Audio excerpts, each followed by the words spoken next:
25 मई को यूपी की 14 सीटों पर नेताओं की किस्मत जनता ईवीएम में कैद करने वाली है। 25 मई को लोकसभा चुनाव के छठे चरण का मतदान होने जा रहा है। ऐसे में 162 प्रत्याशी मैदान में हैं, जो जीत की जुगत में लगे हुए हैं। लोकसभा चुनाव अब पूर्वांचल की धरती पर होने जा रहा है। इस बेल्ट में भाजपा का दबदबा रहा है। वहीं दूसरी नंबर पर बसपा काबिज है, लेकिन यहाँ कुछ ऐसी सीटें हैं जहाँ न हाथी दौड़ पाया, न साइकिल अपनी रफ्तार बना पाई। ऐसे में कई दावेदारों पर साख बचाने का दबाव बना हुआ है। इस चरण में सुल्तानपुर, प्रतापगढ़, फूलपुर, इलाहाबाद, अंबेडकर नगर, श्रावस्ती, डुमरियागंज, बस्ती, संत कबीर नगर, लालगंज, आजमगढ़, जौनपुर, मछली शहर, भदोही पर वोटिंग होनी है।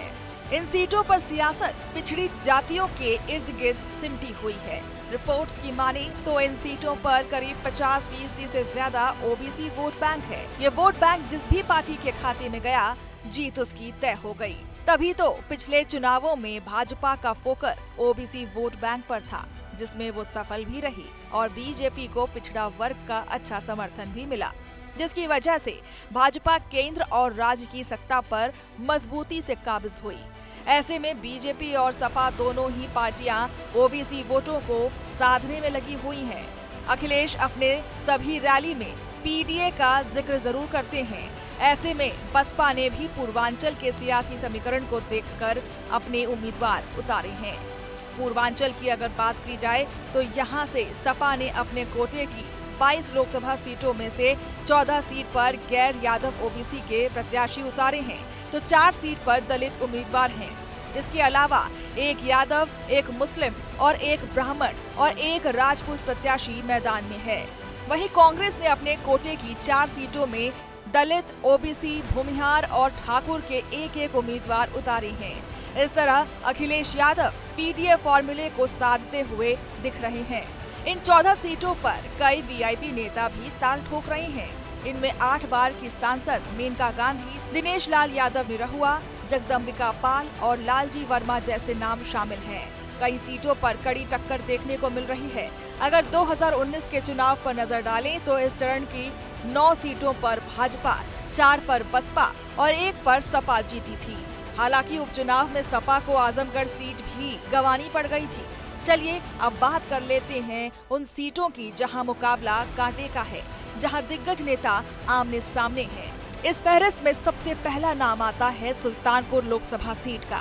यहाँ से बीजेपी की मेनका गांधी मैदान में है। एक जिताऊ कैंडिडेट के साथ साथ वो 8 बार सांसद भी रह चुकी हैं। इस बार अगर वो चुनाव जीतती हैं तो उनका नाम उन चंद सांसदों की लिस्ट में शामिल हो जाएगा जो 9 बार संसद का प्रतिनिधित्व कर चुकी हैं। वहीं सपा से यहाँ रामभुआल निषाद और बसपा से उदराज वर्मा चुनाव मैदान में हैं।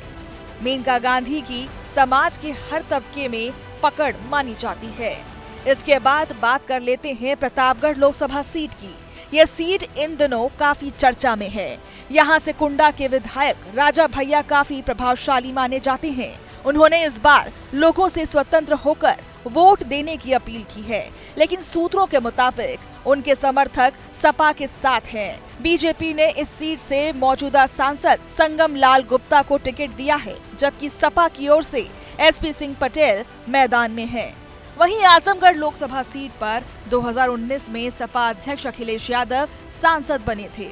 बाद में उन्होंने इस्तीफा दे दिया और उपचुनाव में यहां बीजेपी के टिकट पर भोजपुरी अभिनेता दिनेश लाल यादव निरहुआ ने अखिलेश यादव के चचेरे भाई धर्मेंद्र यादव को हरा दिया। उपचुनाव में बसपा सपा की हार की सबसे बड़ी वजह बनी थी। इस बार सपा और बीजेपी के बीच सीधा मुकाबला है। आपको बता दें कि पिछले चुनाव यानी कि 2019 के लोकसभा चुनाव में उत्तर प्रदेश में सपा बसपा का गठबंधन था। तब एनडीए ने 80 लोकसभा सीटों में से 64 सीटें जीती थी। वहीं सपा को 5 और बसपा को 15 सीटें मिली थी। कांग्रेस के नाम 1 सीट हुई थी, लेकिन इस चुनाव में गठबंधन के साथी बदलने के साथ ही सियासी समीकरण भी बदलते नजर आ रहे हैं। पार्टियां बदली हुई हैं।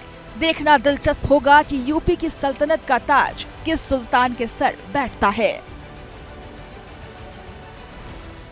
भारत की बात रोहित सिंह सावल के साथ सिर्फ एबीपी न्यूज पर।